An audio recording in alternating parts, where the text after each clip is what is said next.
반갑습니다. 우리 옆에 분들을 바라보시면서요. 환하게 웃으면서 인사하겠습니다. 함께여서 감사합니다.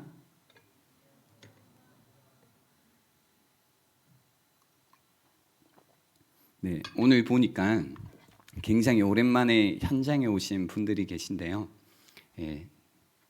정말 환영합니다. 네. 여러분은 혹시 멘토가 있으신가요? 멘토? 그러니까 뭔가 힘들거나 어렵거나 헷갈리거나 할 때 도움을 청할 수 있는 멘토가 있으신가요? 뭔가 풍부한 경험 그리고 지혜를 겸비한 사람이 멘토가 보통 되죠. 그러니까 나보다 풍부한 경험과 나보다 나은 지혜가 있으면 멘토가 될 수 있다고 생각하는데요. 또 이런 멘토와 멘티, 도움이 필요한 사람을 지도하고 조언하는 과정을 멘토링이라고 합니다. 실제로 저희 목자단 안에도 이 멘토링이 있습니다. 그래서 처음 목자를 하시는 분들이 멘티가 되고요. 또 몇 년 정도 목자를 하셨던 분들, 이 풍부한 경험과 지혜를 겸비하셨거든요. 그래서 처음에 목자를 어떻게 해야 될지 잘 모르기 때문에 이렇게 멘토링 시스템을 통해서 도움을 줍니다. 그러면 서로에게 도움이 되는 관계가 되죠. 일방적인 관계라기보다 서로 도움이 되는 관계가 됩니다. 멘토는 아마도 스스로 잘하고 있는지 되돌아보게 될 거고 또 마음을 잡을 수 있는 계기가 됩니다. 멘티에게는 이제 뭔가 시작하는 도움이 필요한 그에게는 불안한 마음을 잡고 또 마음에 필요할 때마다 위안을 얻을 수 있는 기회가 됩니다. 그래서 함께 성장하는 그런 멘토링이라고 생각하는데요. 나란히 함께 가는 개념입니다. 이처럼 우리 인생길 가운데요. 서로 힘이 되어 줄 수 있는 누군가가 옆에 있다라는 것은 참 우리의 삶 가운데 축복이고 감사한 일이라는 거죠. 여러분에게는 이런 멘토가 있으신가요? 혹은 이런 멘티가 있으신가요? 그래서 내 편이 되어주고 내 삶을 지지해주고 때로는 아프지만 그죠? 나에게 바른 말을 해주는 그런 멘토가 있냐라는 겁니다. 오늘은 그 요한복음 16장 말씀을 통해서요. 우리의 이 삶의 멘토가 되시는 성령님에 관해서 여러분과 나누어 보려고 합니다. 지난주에 성령 충만에 관해서 나누었는데요. 그런 반응들이 있더라고요. 너무 오랜만에 성령 충만이라는 단어를 들어봤다라는 분들이 계시더라고요. 그래서 우리가 예전에 오랫동안 신앙생활을 해오신 분들은 성령 충만이라고 하면 가지고 있는 선입견들이 있죠. 그래서 성령 충만하면 뭔가 불 받아야 될 것 같고 그리고 뭔가 불을 토해내야 될 것 같고 그리고 방언을 계속해서 해야 될 것 같고 이런 성령 충만을 생각하시는데요. 이 멘토에 관해서 말하기 앞서서 성령 충만에 관해서 좀 정확하게 이미지를 그리실 필요가 있습니다. 성령 충만이라고 하면 인격적인 하나님께서 나와 계속 함께 하시는 그림인데요. 성령님은 어떤 에너지나 힘이 아니라 하나님이십니다. 그러니까 하나님이 우리와 함께 하시기 때문에 우리가 경험하는 능력과 어떤 에너지라는 것이 있지만 근본적으로 성령님은 하나님이십니다. 그 말은 곧 인격이시라는 거죠. 단순한 힘과 능력, 에너지가 아니라 인격이시라는 겁니다. 그래서 성령 충만하다란 건 인격이신 그 하나님이 내 삶 가운데 채워진다라는 겁니다. 그래서 예로 들면 이런 거죠. 성령 충만하다는 것은 사람으로 채워지는 개념입니다. 5년 전에 저희 딸 은유리가 이제 없던 존재였다가 있는 존재가 되었죠. 그래서 저희 집에 왔습니다. 제 삶 가운데 채워졌죠. 은율 충만. 그죠? 은율 충만. 듣고 있겠지?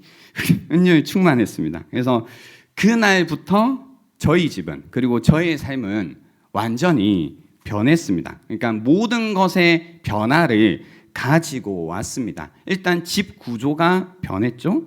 집에 은유리를 위한 물건이 생겼고요. 당연히 저의 물건들은 많이 사라졌습니다. 그래서 함께 살기에 불필요한 것들은 다 정리를 했고요. 또 그 은유리가 지내기 위해서 필요한 물건들을 드리고 집을 막 정리를 했던 거죠. 그래서 패드도 깔고 모서리마다 푹신한 패드로 이렇게 하는 거 아시죠?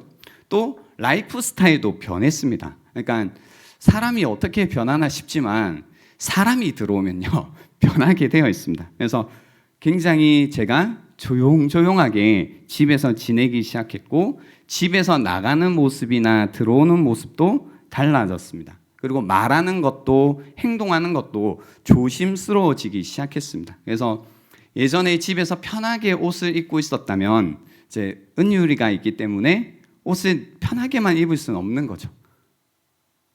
그렇더라고요. 아무튼 그래서 이제 또 스스로도 뭔가 잘 보이고 싶다라는 이제 마음이 있다 보니까 딸이잖아요. 그러니까 잘 보이고 싶지 않겠어요? 그러니까 잘 보이고 싶으니까 저도 이제 더 운동도 하게 되고 이제 얼굴도 나름대로 이제 스킨 로션도 더 잘 바르게 되고 아무튼 모든 저의 라이프 스타일에 변화가 있었습니다. 그러니까 또 이제 계속 그 아이의 시선을 신경 쓰는 거죠. 왜냐하면 이제 안 보는 것 같지만 다 보고 있거든요.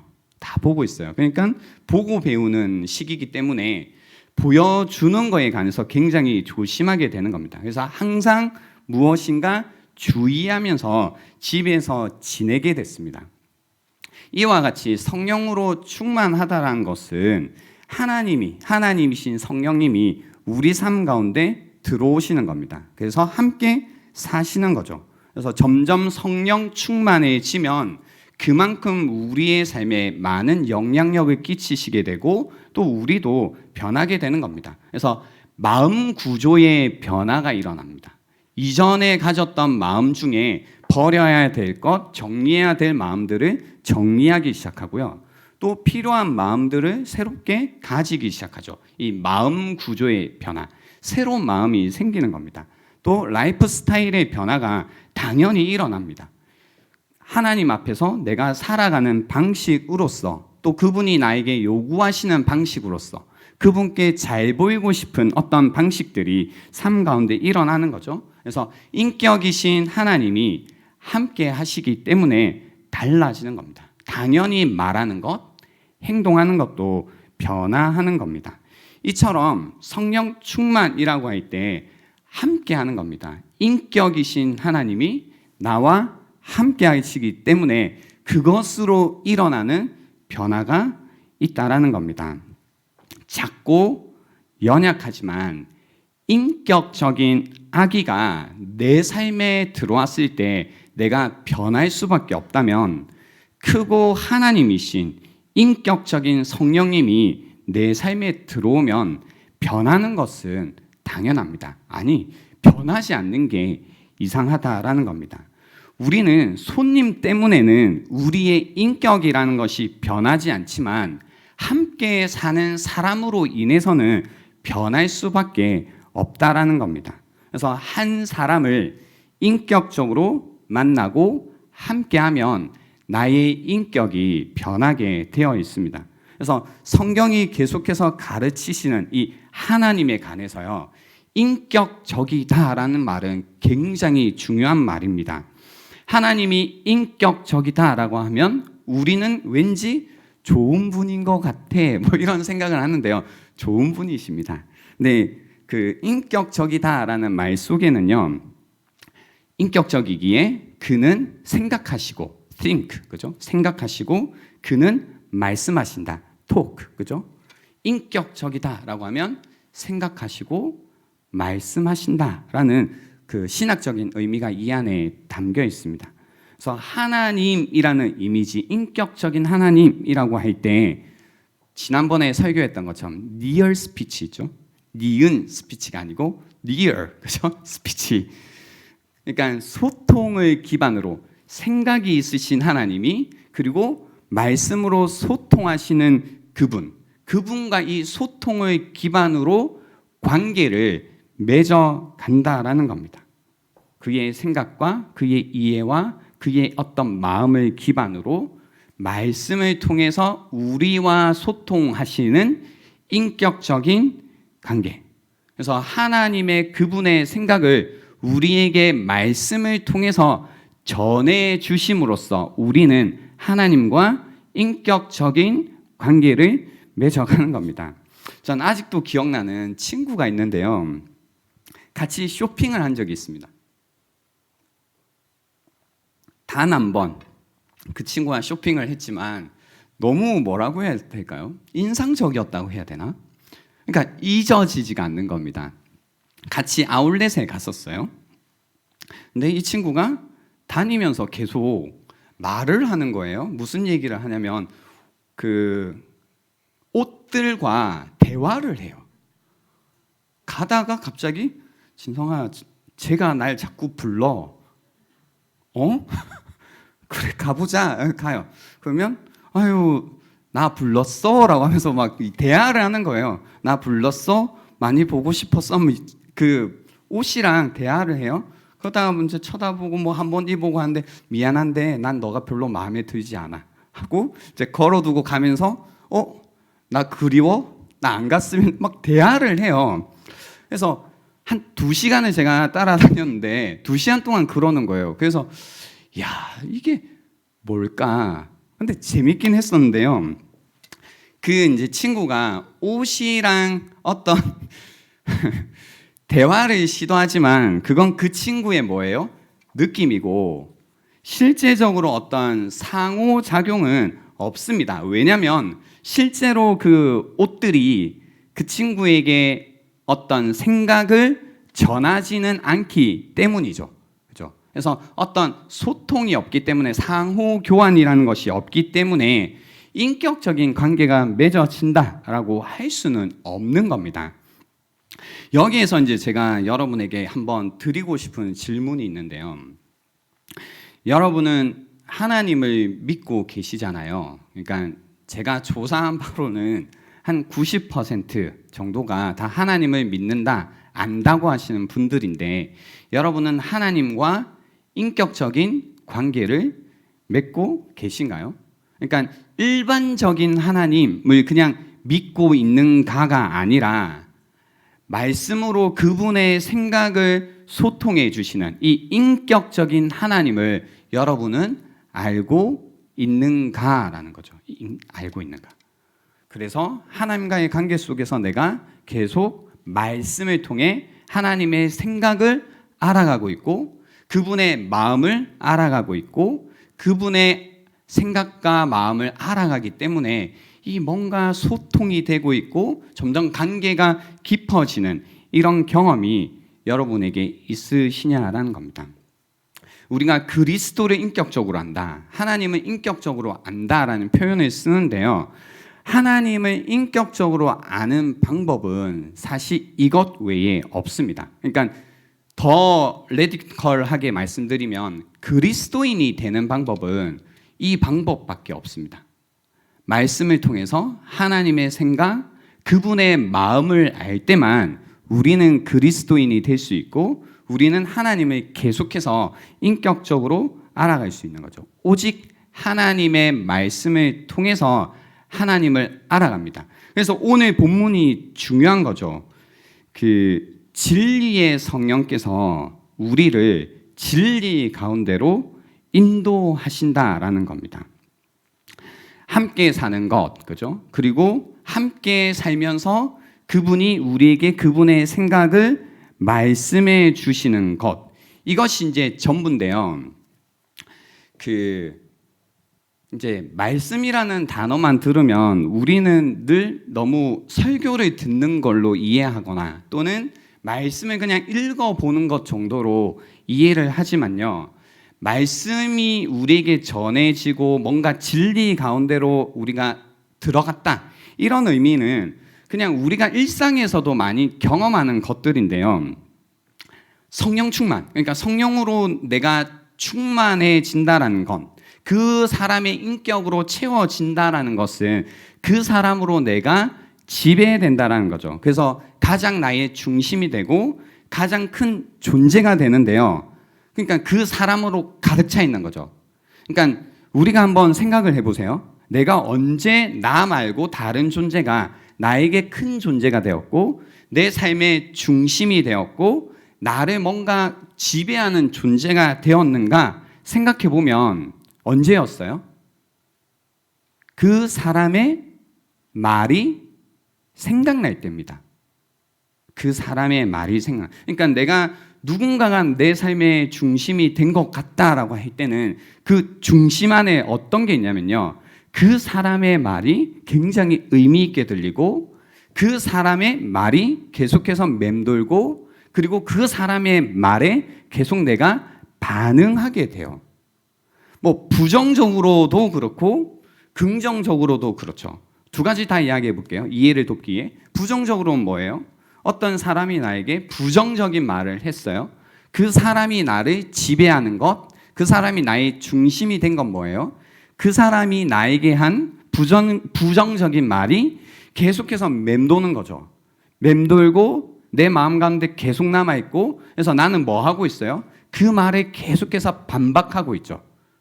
그렇죠? 나는 가만히 있는 것 같은데 하루 종일 뭘 하고 있냐면 그 사람이 나에게 했던 그 말에 대해서 나는 계속 반복하면서 어느샌가 사실 그 사람에게 내가 지배당하고 있죠. 나에게 중심이 되어 있는 겁니다. 그 사람으로 가득 채워져 있는 겁니다. 핵심이 뭐라고요? 말이라고요. 긍정적으로도 마찬가지입니다. 그죠? 썸을 타는 사람이 있습니다. 그 사람이 이런저런 이야기를 하면 한마디 한마디가 어떻게 돼요? 마음에 담긴다 안 담긴다? 좀 타세요, 여러분. 네, 타셔도 됩니다. 좀 타세요. 그 연애도 하셔야지 신앙에 도움이 되더라고요. 아무튼 그 타시면 이제 누군가의 말이 어떻게 돼요? 내가 좋아하는 사람의 말이 계속 담기죠. 그리고 가볍게 들리는 게 아니고 의미 있게 들리죠. 무게감 있게 들린다고요. 그래서 내가 어떻게 돼요? 어디 지점까지 가냐면 그 말이 굉장히 무게 있게 들려서 행동하는 데까지 간다고요. 안 하는 내가, 게으른 내가, 아무것도 하기 싫어하는 내가 그 말 때문에 움직이는 사람이 되는 것까지 간다고요.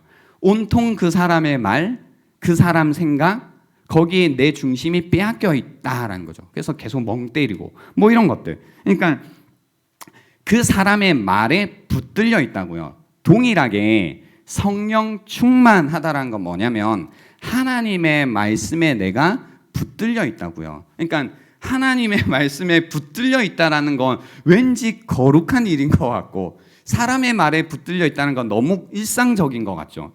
그러니까 하나님을 우리가 인격적으로 이해하기 시작하면 그분의 말씀에 내가 붙들린다라는 것이 이게 실제로 그럴 수 있겠다라는 게 되는 겁니다. 그래서 성령 충만은 다른 말로 말씀 충만입니다. 성령 충만은 다른 말로 하면 말씀 충만입니다. 그래서 지난주에 제가 골로새서 3장 16절 말씀을 통해서 이거 성령 충만과 동일합니다 라고 했습니다. 그리스도의 말씀이 너희 속에 풍성히 거하여 모든 지혜로 피차 가르치며 권면하고 시와 찬송과 신령한 노래를 부르며 감사하는 마음으로 하나님을 찬양하고 또 무엇을 하든지 말에나 일에나 다 주 예수의 이름으로 하고 그를 힘입어 하나님 아버지께 감사하라. 그러니까 성령으로 충만할 때 일어나는 결과와 말씀으로 충만할 때 일어나는 결과가 똑같다고 했잖아요. 그래서 성령 충만은 곧 말씀 충만. 말씀 충만이란 그 말씀에 내가 붙들려 있다라는 겁니다. 여기까지 정리가 돼야지 그 다음 단계로 갈 수 있어요.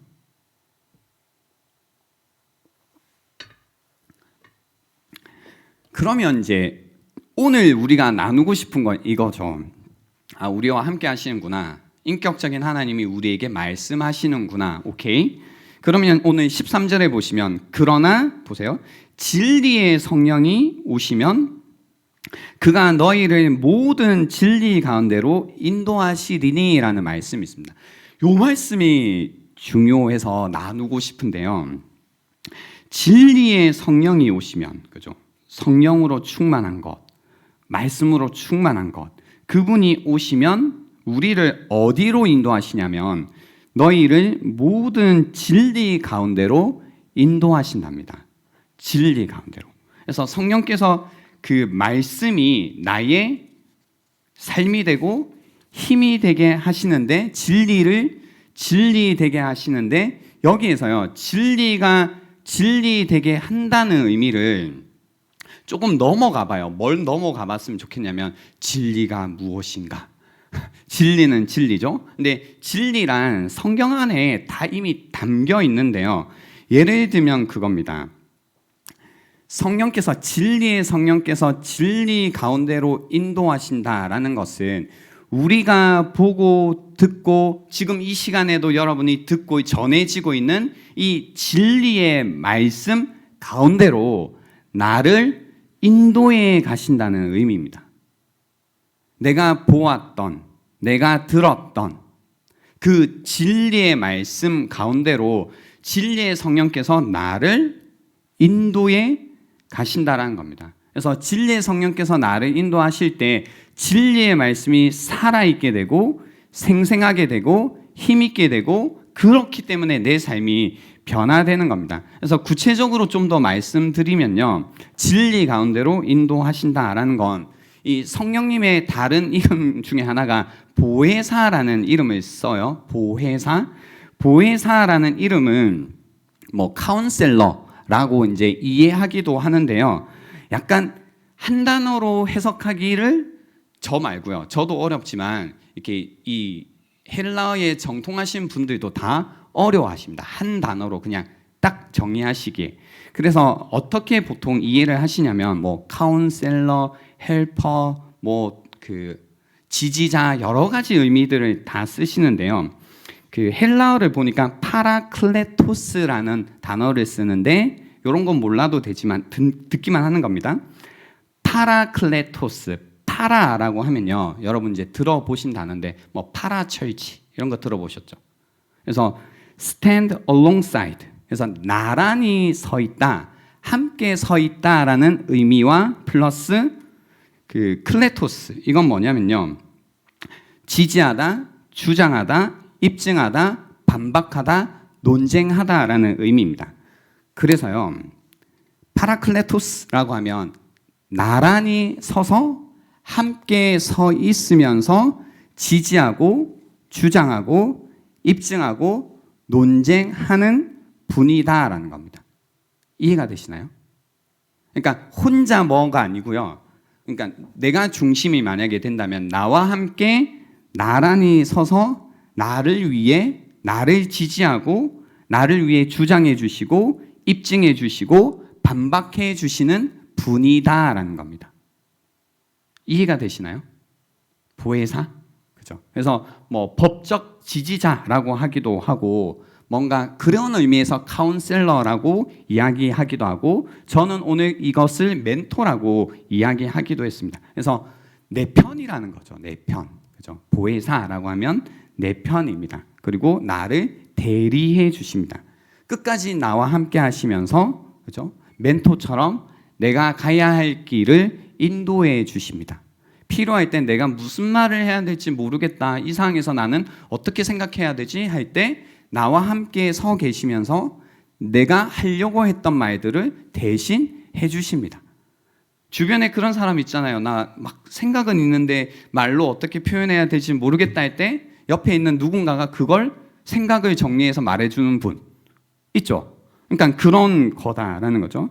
그래서 이 보혜사께서 하시는 건 우리의 마음을 뭐 공감하시기도 하지만 그건 좀 소극적인 역할인 것 같고요. 우리를 적극적으로 변호하시고 우리를 위해 싸우시고 우리를 위해 방어하시는 역할을 하십니다. 보혜사께서요. 그래서 나의 대적에 맞서서 나를 변호하시고 나를 방어해 주십니다. 성령께서는, 보혜사 성령께서는, 진리의 성령께서는 나를 방어해 주십니다. 그래서 이 땅에서 많은 대적으로부터 나를 지켜주시죠. 방어해 주십니다. 특별히 내 마음에 있는 대적으로부터 보호해 주십니다.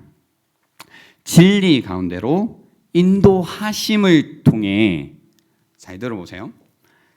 진리의 성령께서, 진리 가운데로 나를 인도하심으로써 내 마음에 있는 대적으로부터 나를 지키시고 보호하신다라는 겁니다.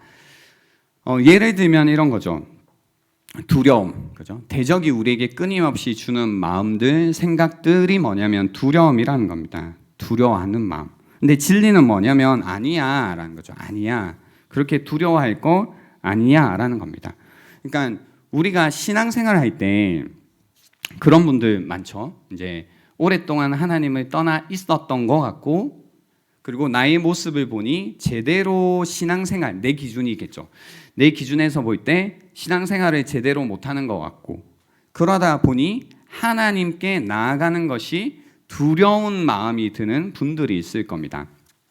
그래서 뭔가 떳떳하지 못한 모습 때문에 나 좀 회복이 필요해, 그죠? 회복이 필요해. 무슨 회복이 필요한 거죠?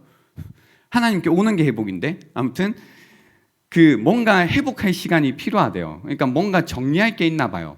뭔가 몰라, 뭘 하겠다는 거지?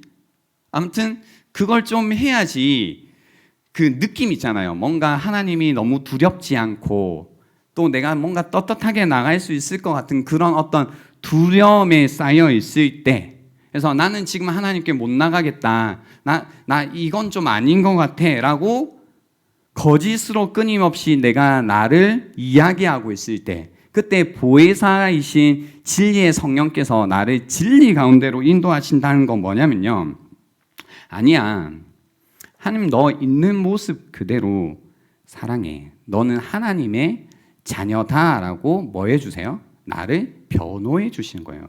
그래서 이거 저의 말이 아니고 로마서 8장에 있는 얘기입니다. 로마서 8장 15절 16절에 보시면요, 너희는 다시 무소하는 종의 영을 받지 아니하고, 그러니까 두려움의 종이 된다는 거예요. 계속해서 이 종의 영을 받지 아니하고 양자의 영을 받았으므로 우리가 아빠 아버지라고 부르짖느니라.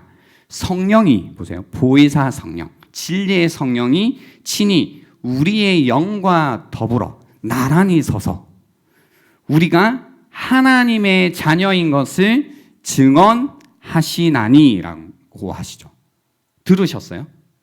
우리에게 우리의 영과 더불어서 나란히 서서요, 우리가 야 너가 그렇게 살았지만 넌 하나님의 자녀야 라는 걸 증언해 주신다고요. 우리의 대적이 야 너 그렇게 살아서 무슨 하나님의 자녀야, 야 너 뭐야, 너 하나님께 가까이 갈 수 없어, 무슨 관계 회복이야, 그렇게 멀리 갔는데 끝났어 라고 얘기할 때 진리의 성령께서 우리를 진리 가운데로 인도하시는데요, 아니다는 거죠. 우리가 하나님의 자녀다라고 이 진리로 우리에게 증언해 주신다고요. 그래서 우리로 하여금 다시 우리가 하나님의 자녀됨이라는 진리 가운데로 들어가게 도와주신다는 겁니다.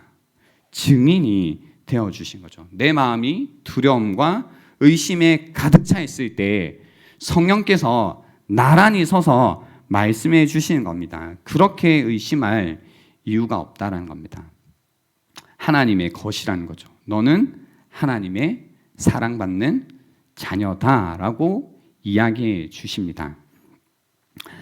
혹시 그래서 하나님과의 관계 회복 때문에 그 두려운 마음, 부끄러운 마음, 수치스러운 마음, 내가 그래도 되나? 라고 하신다면 오늘 이 시간 성령께서 여러분에게 친히 증언해 주시는 그런 시간이 되길 원합니다. 하나님의 자녀라는 거죠. 그 말씀이 들린다면 그냥 아빠, 아버지 부르고 나아가시면 됩니다.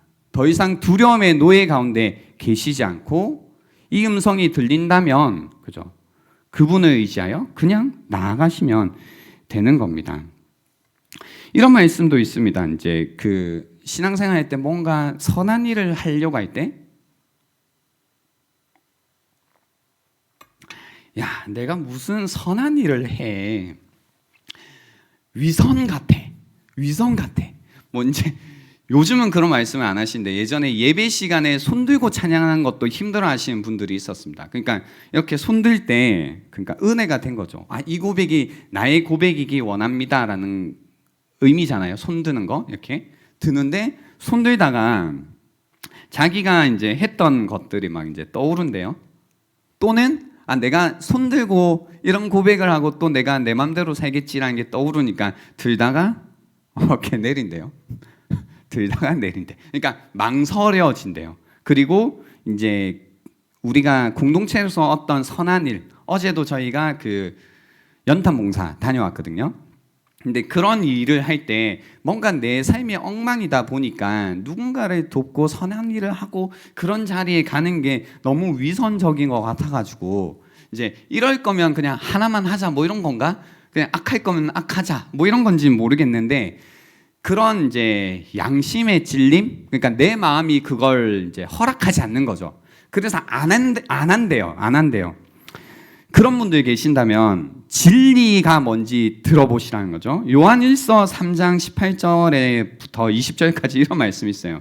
자녀들아, 우리가 말과 혀로만 사랑하지 말고 행함과 진실함으로 하자. 이로써 우리가 진리에 속한 줄을 알고 또 우리 마음을 주 앞에서 굳세게 하리니 20절이 이제 기가 막힌 겁니다. 이는 우리 마음이 혹 우리를 책망할 일이 있어도, 그러니까 우리를 비난할 일이 있어도, 정죄할 일이 있어도 하나님은 우리 마음보다 크시고 모든 것을 아시기 때문이라는 겁니다.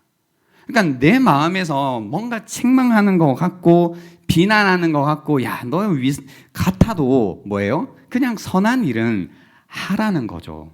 하나님께서 네 마음보다 네 양심보다 크다는 겁니다. 그러니까 우리가요 신앙생활도 양심으로 하시는 분들이 계신데요. 여러분의 양심보다 하나님이 더 크십니다. 그렇죠? 더 크십니다. 이것이 바로 진리라는 거죠. 그래서 진리의 성령께서 우리에게 이 진리 가운데로 인도해 가신다고요. 우리의 어떤 고민 가운데, 걱정 가운데, 망설임 가운데 진리의 성령께서 하시는 역할이 뭐냐면 이런 진리 가운데로 우리를 이끌어 가신다라는 겁니다. 이끌어 가신다는 거죠. 고통 속에서도 여러분 마찬가지입니다. 거짓은 뭡니까? 나쁜 일, 뭔가 내가 원치 않는 일들이 생기면 나는 버려졌다. 나는 아무도 나에게 하나님이 나에게 관심을 갖지 않는다. 하나님께서는 이 사건에 있어서 나의 인생 가운데 개입하지 않으신다. 나는 버려졌다라고 얘기하죠. 그죠? 얘기하는 겁니다. 근데 진리는 뭐냐면 그게 아닙니다. 신명기 31장 6절의 진리의 말씀이 너희는 강하고 담대하라. 두려워하지 말라. 그들 앞에서 떨지 말라. 이는 내 하나님 여호와 그가 너와 함께 가시며 뒤에 말씀 결코 너를 떠나지 아니하시며 버리지 아니하실 것임이라 하고 아니라는 거죠. 너 버림받았다. 나 버림받았다. 아니야. 너는 여전히 하나님의 자녀고 결코 하나님은 너를 떠나지 않는다라는 것이 진리라는 거죠. 여러분 잘 들어보세요.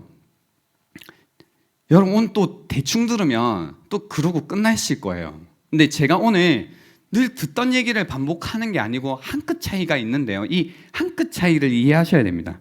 그러니까 오늘 말씀이 뭐냐면 이 말씀 다 아는 얘기죠. 너희는 강하고 담대하라. 두려워하지 말라. 그들 앞에 결코 너희를 떠나지 않은 얘기라고요. 근데 이 진리의 말씀이 있으면 성령께서 뭘 해주시냐면 뭘 우리 도와주시냐면 이 진리 가운데로 우리가 들어가게 해주신다고요.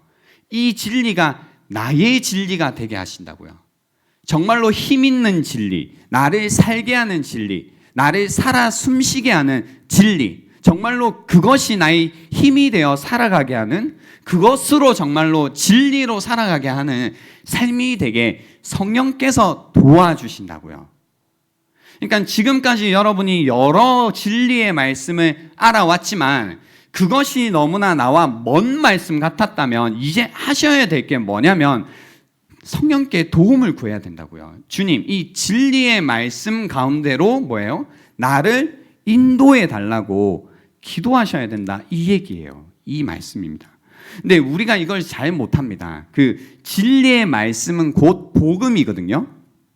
근데 이 진리의 말씀 가운데로 우리가 쑥 들어가지 못하는 이유, 그러니까 성령께서 우리를 도우셔서 진리의 말씀 가운데, 복음 가운데로 도와주시지 않으면 못 들어가는 이유가, 우리 마음이라는 것, 이 인간이라는 건 은혜라는 걸 싫어해요. 그러니까 진리의 말씀, 은혜의 말씀, 우리 막 많이 듣잖아요. 근데 이 은혜의 말씀, 진리의 말씀, 복음, 이런 것들을 우리는 싫어해요. 왜 싫어하냐면, 왜 우리는 은혜를 싫어하고 우리는 왜 복음을 싫어하냐면, 은혜로 우리가 구원받는 게 어색해요.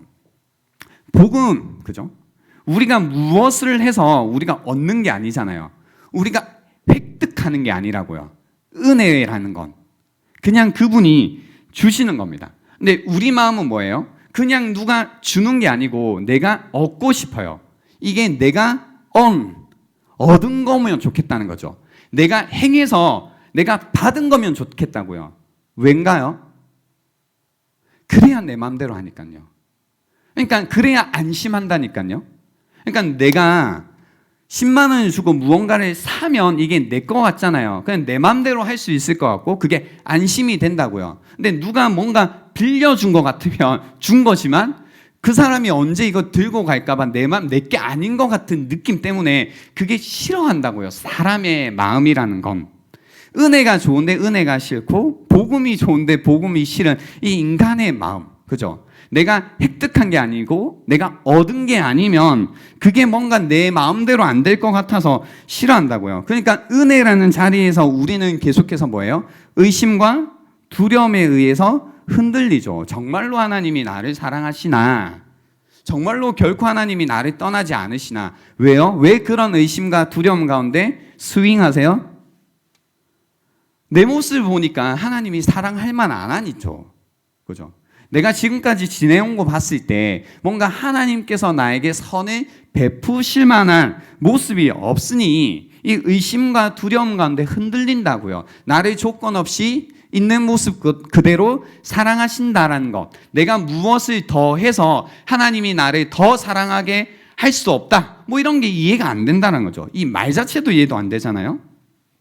그러니까 그렇게 살다가 나쁜 일이 생겼을 때 내가 결국은 충분히 착하지 못해서 선하지 못해서 그렇구나. 역시 하나님이 나를 사랑할 리가 없지. 하나님이 나에게 선하실 리가 없지. 이런 생각 가운데 또 머문다고요. 그죠? 복음조차도 못 받아들인 거죠. 우리의 삶이 복음 가운데 못 들어가는 겁니다. 그때도 성령께서 오셔서요. 우리의 마음을 방어해 주신다고요. 증언해 주신다고요. 이 복음을 가지고 우리가 안심할 때까지, 우리의 의심이 사라질 때까지 우리의 가슴 가운데 그분께서 그분의 사랑을 부어 주신다고요. 그래서 로마서 5장 5절에 보면 이런 말씀이 있습니다. 소망이 우리를 부끄럽게 하지 아니함은, 우리가 은혜로 하나님에 대한 어떤 소망을 가졌을 때 그것이 우리를 부끄럽게 하지 아니함은 우리에게 주신 성령으로 말미암아 하나님의 사랑이 우리 마음에 부은 바 됨이니라는 거죠. 무슨 얘기냐면요, 성령께서 우리가 어떤 복음 가운데 하나님을 향한 소망을 가졌을 때 그거 너가 뭐 했다고 그런 소망을 가지냐, 너가 어떤 모습이라고 하나님 안에서 그런 걸 기대하냐라고 할 때 우리에게 주신 성령으로 말미암아 하나님의 사랑이 우리 마음 가운데 부은 바 된대요. 여기에서 붓는다는 건 그냥 대충 붓는 게 아니고요, 절철 흘러넘치게 부어주신다는 거예요. 성령을 통해서요, 하나님의 사랑, 나를 사랑하시는 하나님의 사랑, 보이지 않는다고 믿었던 그 사랑이라는 것이 눈에 보일 만큼, 손에 잡힐 만큼 우리 가슴 가운데 하나님의 사랑이 부어진다고요. 그러니까 확신하는 거죠. 여러분, 상대방의 사랑, 누군가의 사랑을 언제 확신해요? 사랑이 나에게 부어질 때요. 그냥 한두 가지 행동이 아니고요, 그 사람의 사랑의 마음이 나에게 잔뜩 부어질 때 우리가 확신한다라는 거죠. 그렇기 때문에요, 우리가 이것이 필요한 겁니다. 진리의 말씀을 아는 것도 중요하고요. 그러니까 일단 우리가 이런 진리의 성령께서 우리를 진리 가운데로 인도해 가신다라는 이게 없으면 뭘 안 하기 시작하냐면 진리를 아는 거에 있어서 이제 게으르기 시작하죠. 왜냐하면 알아봤자니까. 그래서 여러분이 진리의 성령께서 우리를 진리 가운데로 다시 인도하시는구나. 그분께서 나를 도우시는구나. 그래서 진리가 나에게 정말로 힘과 능력이 되겠구나. 라는 걸 깨달으셨다면 이제 다시 진리를 알아가신데 힘을 쏟으셔야 돼요. 그러니까 지금은 좀 안타까운 상황이 뭐냐면 진리도 몰라요. 그러니까 뭐가 있어야죠. 진리의 성령께서 나를 진리 가운데로 인도하시려면 진리가 있어야 되잖아요. 그러려면 진리의 말씀이 담긴 성경을 봐야 될 거 아니에요. 근데 여러분 성경을 보시나요? 묵상하시나요? 담고 계시나요? 라고 할 때 이제 우리는 묻기도 민망할 만큼 진리의 말씀을 몰라요. 언제 성경 보셨나요? 언제 말씀을 묵상하시고 이거 진리의 말씀이고 이거 나에게 담아두어야겠다. 이거 보배로 말씀이니 내 마음의 창고에 잔뜩 쌓아놔야겠다. 그래서 때가 되면 성령께서 진리의 성령께서 그거 꺼내서 나를 진리 가운데로 인도하시겠다. 이런 기대감 가운데 언제 성경을 보셨냐고요. 이제 잘 안 보잖아요. 그죠? 그러니까 내가 뭐 하루에 세 장씩 읽어 간다. 큐티를 한다. 이것보다 중요한 건 뭐냐면 정말로 진리의 말씀 나의 마음 가운데 담아두는 거예요. 담아두는 거. 그러니까 여러분 마음 가운데 담겨져 있는 진리의 말씀이 있어야 돼요. 그리고 담겨져 있는 그 진리의 말씀 가운데 때마다 시마다 성령께서 진리의 성령께서 나를 인도해 가시는 그런 경험들이 있으셔야 된다고요. 그런 경험이 있으셔야 된다고요. 그러면 이제 삶이 완전히 달라지죠. 진리가 나를 인도해 가니까요. 얼마나 거짓이 많은 세상이에요. 세상도 나에게 거짓말을 하고 나도 나에게 거짓말을 하잖아요. 이 거짓 가운데 얼마나 혼란스럽게 힘들게 괴롭게 괴롭히며 살아가나요? 이번 한 주간 생각해 보세요. 여러분 무엇이 충만해서 살아가셨나요? 무엇과 함께 하셨나요? 어떤 말이 여러분의 지배하고 한 주간을 지내오셨나요? 지배하는 건 세상인데 원망은 하나님께 하셨나요? 그럼 바꿔서 해보자고요. 이제는 하나님이 나를 지배하도록 그분의 말씀으로 채워보자고요. 그리고 진리의 성령께 우리가 도움을 구하자고요. 진리의 성령님 오셔서 나로 하여금 진리 가운데로 거하게 해 주십시오. 나를 인도해 주십시오. 끊임없이 내 생각들, 내 마음들은 거짓말에 내가 놀아나고 있으니 이제 이러한 삶 그만두고 진리 가운데로 나를 인도하셔서 내가 진리가 약속하신 자유를 누리게 해 주십시오. 진리를 알지니 진리가 너희를 자유롭게 하리라. 나의 경험이 아니잖아요. 왜요? 진리 가운데 있을 때만 경험하는 자유인데 우리는 진리 가운데 못 들어갔잖아요. 그러니까 이제 그거 경험해 보자고요. 성령님 나를 도와주십시오. 진리의 성령님 나를 도우셔서 나로 하여금 진리 가운데 거하게 하시고 진리 가운데로 나를 인도하셔서 내 삶이 정말로 자유롭게 해 주십시오. 성령께서 주시는 진리가 주시는 자유를 우리가 누려야 된다는 겁니다. 이 자유, 그죠? 이 자유가 우리에게 필요하다는 겁니다. 이제 말씀을 좀 정리하려고 하는데요.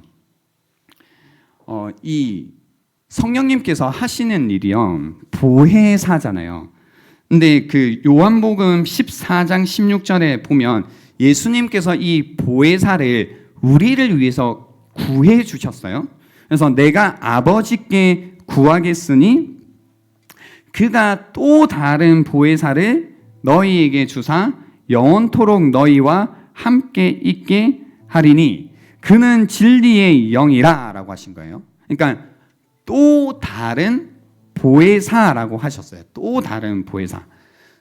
또 다른 보혜사라는 말은 뭐냐면 원래 보혜사가 있는 거죠. 첫 번째 보혜사가 있고 또 다른 보혜사가 있다는 건데 이 첫 번째 보혜사가 누군지 아세요? 나란히 서서 우리를 위해 방어하시고 증언해 주시고 이게 누구냐면요, 요한일서 2장 1절에 보면 나의 자녀들아 내가 이것을 너희에게 쓰면 너희로 죄를 범하지 않게 하려 함이라. 만일 누가 죄를 범하여도 아버지 앞에서 우리에게 대언자가 있으니, 여기에서 대언자가 보혜사라는 거예요. 대언자가 있으니 곧 의로우신 예수 그리스도시라라고 한 거죠. 그러니까 보세요, 여러분. 지금 저 하늘은 아닌데요, 하늘에서 무슨 일이 일어나고 있냐면, 저희 기독교에서 믿는 하나님이라고 하면 삼위일체 하나님을 믿는데요, 성부, 성자, 성령 하나님을 믿고 있는데, 이 성부, 성자 하나님께서 함께 계시면서요, 그게 있죠. 이제 죄라는 것이 있는데요, 우리가 살면서 이제 경험하고 있는 어떤 이 정죄되는 마음이 있죠. 정죄되는 마음 때문에 아까 말했던 이런 진리가 없으면 늘 우리는 정죄감에 휩싸이고 죄책감에 휩싸이고 뭔가 무가치함으로 가잖아요. 근데 예수님께서 우리를 위해 아버지 심판자이신 성부 하나님 앞에서 무엇을 대언하고 계시냐면, 누가 죄를 범하여도 아버지 앞에서 우리에게 대언하는 예수 그리스도가 계시다라는 겁니다. 근데 여기에서 대언을 하실 때요, 그런 의미는 아닙니다. 성부 하나님, 쟤 너무 불쌍하잖아요. 은혜를 베풀어 주세요. 용서해 주세요. 이런 대언이 아닙니다. 그런 대언이 아니라 무슨 대언이냐면요, 예수님께서 이미 십자가에서 무슨 일을 하셨냐면, 우리의 죄를 위해 죄값을 뭐 하셨어요? 치르셨죠.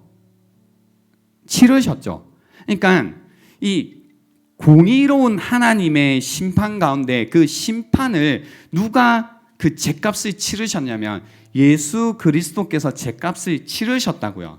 그 죄값을 치르신 이분이요, 그 심판자이신 성부 하나님 앞에서 뭘 하시냐면 이 죄값을 이야기하실 때마다 이야기하시는 거죠. 그 죄값 여기 있습니다.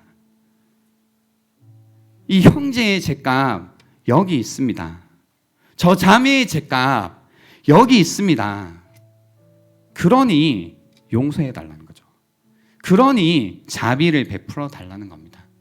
그러니 은혜를 베풀어 달라는 겁니다. 근데 오늘 그 본문에 보시면 여러분, 뭐라고 하셨냐면요, 잠시만요.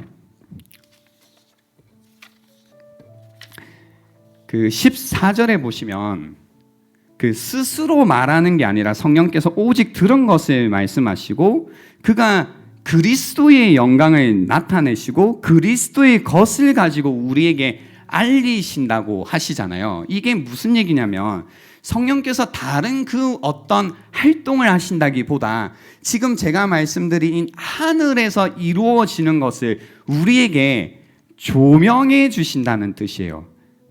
그러니까 예수께서 지금 하고 계신 그 대언이라는 것을 우리에게 알려주신다고요.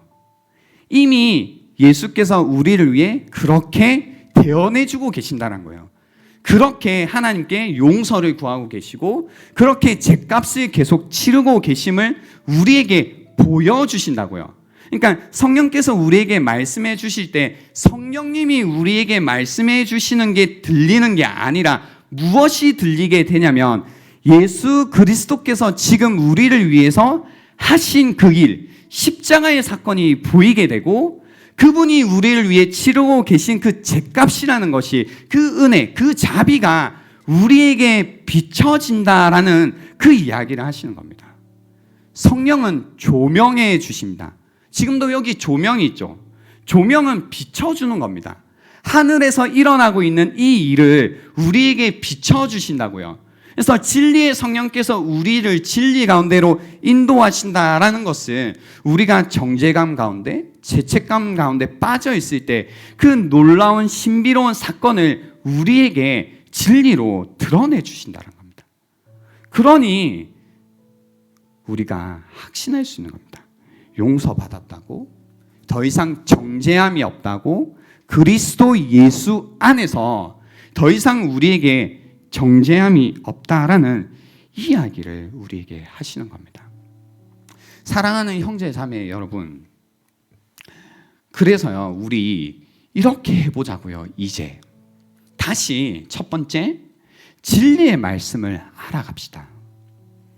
여기서 시작하셔야 돼요. 다시 성경을 피시고요, 성경을 읽으시고 성경을 다시 묵상해 가시기 바랍니다. 혹시 성경 묵상을 어떻게 해야 될지 모르겠다 하시는 분은 이야기해 주시면 저희가 3주 동안 지금 큐티 아카데미를 통해서 말씀 묵상에 관해서 강의를 했는데 녹화된 게 있어요. 그죠? 예, 그것을 필요하신 분들에게 보내드리겠습니다. 그래서 어떻게 말씀을, 진리를 내가 이렇게 보관하는지, 저장하는지, 쌓아두는지 실제적으로 궁금하신 분들은 목자들에게 요청해 주시면 저희가 이 영상을 보내드리고, 또 목장 안에서 이걸 같이 하세요. 올해 보니까 큐티 하겠다는 목장이 많더라고요. 그죠?